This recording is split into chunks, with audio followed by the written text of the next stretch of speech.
São 9h03, esse é o Jornal da Bandeirantes. Gente, bom dia, gente. Bom dia, Eduardo. Bom dia. Está conosco o professor Delfim Neto, como todas as segundas-feiras. Olá, professor, bom dia. Bom dia, Eduardo. Bom dia, mesa. Satisfação tê-lo aqui mais uma vez. Professor, juros na semana passada, o Banco Central reajustando a taxa para cima mais uma vez e dando o indicativo de que isso deve acontecer de novo. É um equilíbrio muito complicado ali entre controlar a inflação por um lado e não deixar que as taxas sejam a única tentativa de solução para esse caso. Mas é o instrumento do Banco Central. Aliás, é preciso dizer que desde o Ilan e agora com o Roberto Campos, o Banco Central tem se comportado extremamente bem.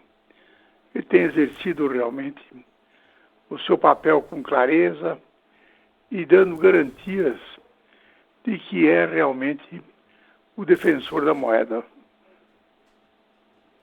Professor Delfim, bom dia. O Pedro, falando sobre a recuperação da economia brasileira, né? A gente pouco fala sobre o papel do BNDES, né?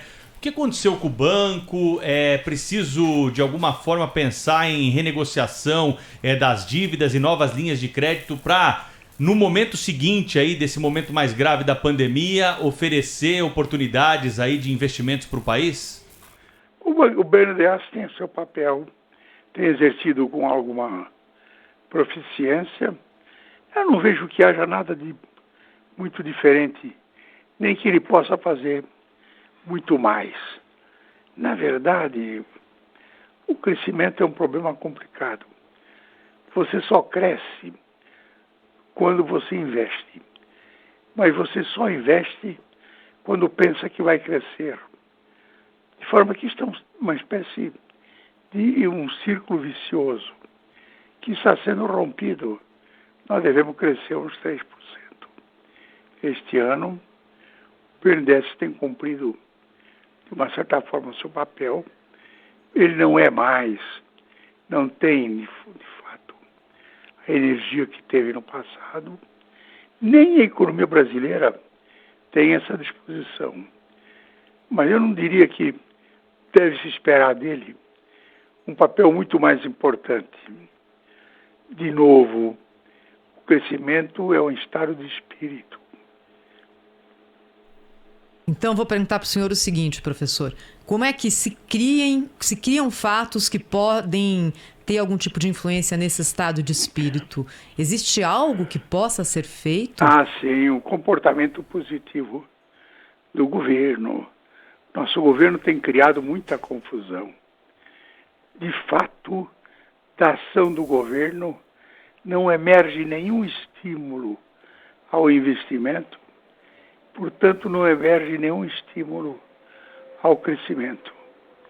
Nós estamos envolvidos num governo com preconceitos religiosos, preconceitos de toda natureza, e que, portanto, são extremamente prejudiciais para o crescimento.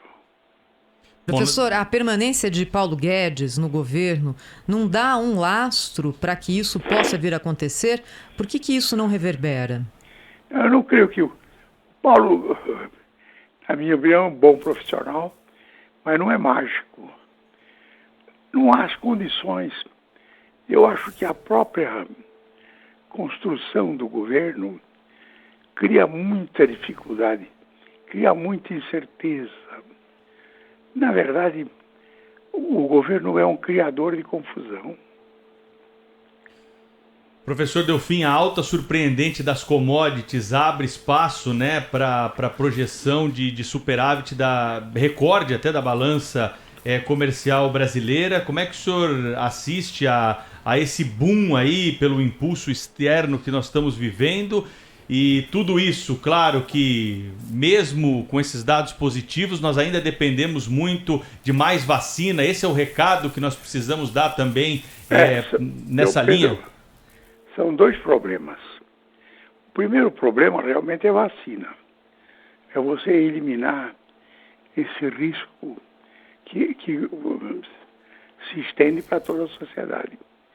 O segundo é que por conta disso, por conta de nós estarmos numa situação delicada, não estamos aproveitando esse boom de commodities, que é um fator importantíssimo para que você pudesse crescer.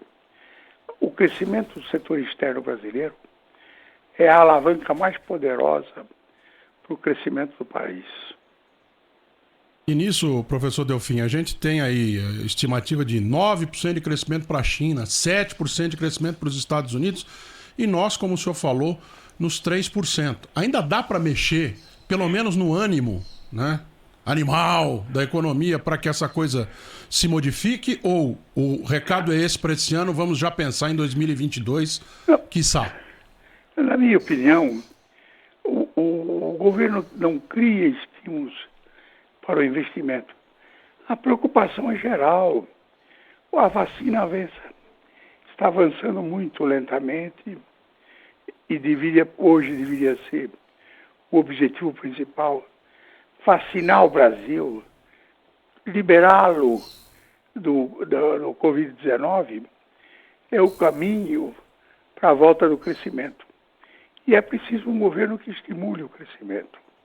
Um governo que realmente crie condições de harmonia. Mas aí... Professor Antônio Delfim Neto, vamos falar rapidinho sobre a CPI da Covid também, expectativa para essa semana aí. E o ex-ministro Pazuello, que não apareceu na semana passada, depois se encontrou com ministros aí. Essa é a grande pedra do sapato aí para o governo nos próximos dias da CPI, professor Delfim? Não, a CPI vai dar muito trabalho para o governo. E a CPI está mostrando que uma boa parte dos 400 mil mortos é produto do dissídia, da incompreensão, da insensibilidade do governo. As conclusões da CPI, na minha opinião, serão muito duras para o governo Bolsonaro. Professor Antônio Delfim Neto participa do Jornal da Bandeirantes, gente, todas as semanas com seu comentário falando de economia e política conosco. Uma boa semana para o senhor e até a próxima. Uma boa semana para vocês e para o Brasil. Rede Bandeirantes de Rádio.